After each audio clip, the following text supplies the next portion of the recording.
the scary thing is that people don't really pay much attention to what they read and what they believe, and they treat their beliefs as their own personality. They think it's part of them, which is really ridiculous. But as I was researching all of this, I found out a very disturbing. I started connecting the dots, and I realized there's a very disturbing truth to all of this. It turns out that our lives are designed. Everything is by design. Everything, the lies, the starting from the educational system, your knowledge about your place in the world, in the universe, your no access to metaphysical knowledge, that kind of stuff. Everything's by design. It's carefully controlled, and everything you know, everything you are, and everything you believe in is not true. Like recently, I found out that religions are not real. That Christianity was created artificially, apparently, um, to make you ashamed. I mean, a big part of being a Christian a long time ago, not now, but used to be when I was growing up, was feeling ashamed. Obviously, the sins, and that the Jesus died for your sins, that kind of stuff. There's no difference between that and making you now when you talk about anything related to truth. By the way, truth is terrorism now. It's labeled as terrorism. If you talk about everything that's real, you'll go to jail. This is how crazy it is. But there's no difference between this instilled sense of shame in Christianity and making you feel ashamed for talking truth about, I don't know, anything that you observe. Like, look at Alex Jones. Anything he talks about, he was made to sound like a lunatic, even though a lot of the stuff he talks about is relevant. It's true. So I think it's another mechanism they used to keep people in place. It's just basically making sure that they can control people. And Christianity and other religions was amazing when it comes to getting people under control for the Vatican. I think also those religions were created to divide people. So if you look at anything, your history, anything you can think of, your nutrition, everything is a lie. Everything's upside down. So my thoughts are, who's doing that? This is what I'm thinking about recently. Who's controlling us? Is it, we can always talk about those banker families, that kind of stuff, and these are conspiracy theories. No, the truth is that banker families own everything. They own media, mainstream media. They own the banks. They own the food. Everything you look at, they own educational systems. There's nothing that's left untouched by them. Everything that's important, they own it. And if they cannot own it, they'll sponsor it or they'll destroy it. And the question that I have is, are these people part of the human race?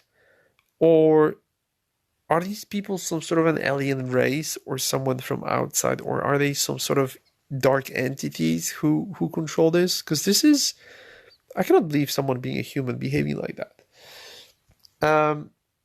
So the reason I'm talking about this is because there's this theory about something called a soul trap, and I've mentioned this, I think, in the Death Explained video.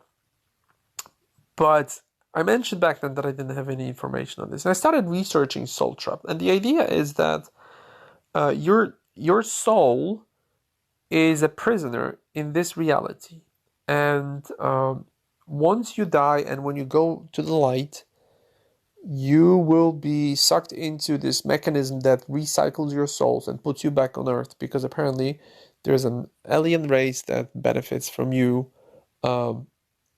somehow going back to this place. Somehow they harvest energy from you being stuck in this cycle. And I thought it was an interesting idea, but I didn't have any proof. And I started reading. Turns out that there are some people who have those ability for remote viewing, that kind of stuff, and many of them said the same thing independently from each other.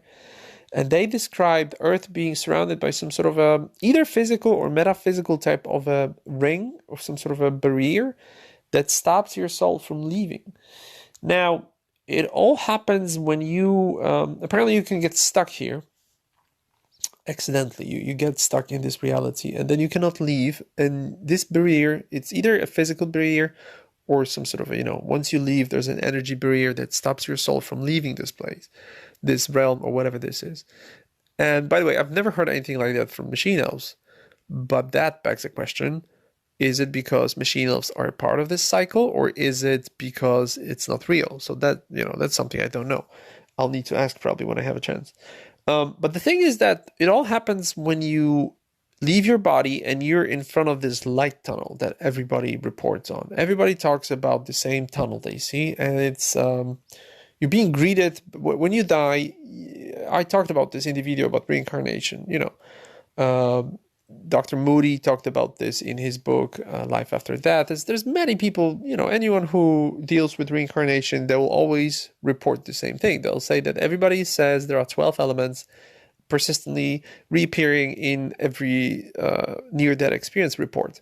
So when you're being greeted by your relatives and they're saying, come to this light, it will take you to a beautiful place.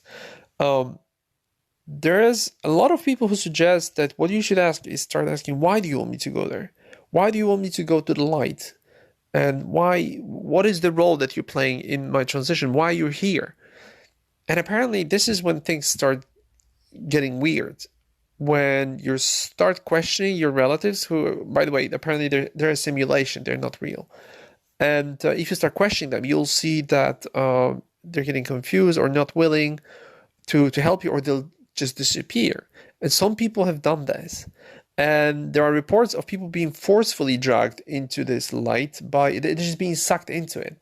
And they go back to Earth. And when you read near-death experience reports, you'll see that people get depressed, heavily depressed. For many weeks, they take a long time to readjust their mindset, and they'll take a long time to get back into the earthly life. And I'm starting to pay more and more attention into this theory. It's been, by the way, it's been in many movies, and Hollywood has actually, as always, they always talk about things that are real in a funny way. So I think Star Trek made an episode about that. Someone told me about a movie that's about that. There's stuff. Yeah, it's not just some sort of a weird theory. People actually have some more than just the theory. It looks like there's more to it, and people are reporting the same stuff by remote viewing or different types of channeling. This seems to be a very interesting subject. If you know anything about this, let me know, because I've mentioned this before, but I'm getting more and more into this, and I would like to make a video about this at some point. So I'm collecting materials on this. And if it is true, then it means that people like me, we could actually stop this crazy cycle for thousands of people. And imagine that, people like me who feel tired and just exhausted of being a human and not being human at all. Maybe we're at the end of this cycle where, oh, by the way, there's one more thing. Apparently ghosts are those souls who are so depleted from energy and so exhausted from this cycle that they can no longer inhabit a body. They cannot go into a body, or they can no longer work this energy, this soul is so broken that it stays as without a body, it stays as a ghost in this reality. This is a scary perspective if that's true. But if for example, if you've been through this cycle hundreds or maybe thousands of times, and you're already tired, and you are just waiting for someone to wake you up because your memory is being wiped out apparently, then knowing this, having this consciousness, I'm not saying that it's true, I'm not saying that this is something you need to do, but if it is true and you just die, you can go consciously into this other realm, leave this reality, and then make a decision, because apparently if you don't go into the light, you can escape this recycling loop of misery and go back to wherever you came from. It's all just a theory, but I'm telling you, in case you ever die, you go to the light, think about that, what I just told you. Think about that. That's a possibility. So question everything that's happening, not just in this reality, also in the other reality.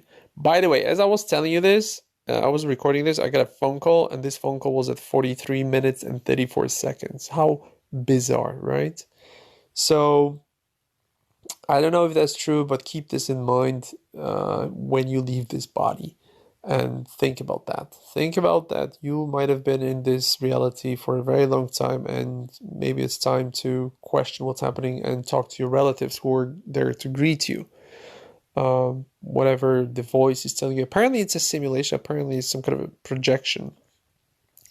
By the way, I was told by Machine Elf that I'm going to die at 79. I'm not sure if I told you this. They actually gave me the date when I'm going to die, which is, well, not the date, the age, which is very interesting. I don't know if it's true, but it was interesting. I don't remember how it happened.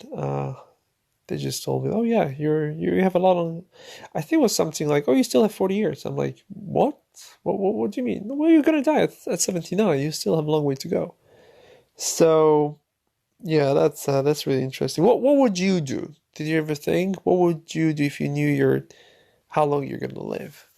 Because ever since I found out, it's been a it's been an interesting life for me because I've stopped being scared of death. I've talked to so many people who started taking psychedelics just to get rid of the fear of death. Um, and everyone says the same thing. Once they start doing this, they realize that, or people who experience that. I just recently talked to a friend of mine who told me a story about helping his grandmother walk up the stairs, and they got into her apartment, and she was very tired, and she just died just like that. She was an older lady, but she just died. And he said he's never experienced anything like that, just seeing someone lose life. And he said it's physically demonstrable. You can actually see the demonstration of your soul leaving the body. I've never seen anyone die in my life. I hope I never get to. But yeah, he said that it's visible. It's something you can observe. So that's a very interesting thing. But what changed in my life is that, of course, I stopped being scared of death. I also have a better understanding of what's going on after this life. But at the same time, I'm starting to think that maybe there's more to dying than just, you leave this body, everything's wonderful. Maybe there's still work for you. There's a reason why you need to be aware, and why you need to be logical. I'm always saying that truth is one of the most important values in life, and it's not just because it makes your life better, but it's not just a matter of life and death. Like in case of my mom, who, I mean, she might very well pay the highest price for her illusion and her inability to to understand what reality is. Maybe it extends to your afterlife. Maybe it goes further than that. We don't know, but it's an interesting concept. It's something I wanted to tell you about. Again, just remember, when you die, question why you have to go into the light. The more I read about this, the more I realize that there's a bigger issue behind that. It's not just a matter of your memory being wiped out and then reincarnating. Apparently, it's a traumatic experience. It seems like not dying. Apparently, dying is beautiful. Everybody says you go to a wonderful thing. Now, it's a question whether it's a simulation or not. But returning here, I know those stories about little, just boys and girls, children who go back into their lives, into their bodies, and it's traumatic. Apparently, these children do not feel comfortable in those bodies, saying that they're doing the same thing again. And again, you get another confirmation from that. So, yeah, it's something for you to remember when you die. Just a thought.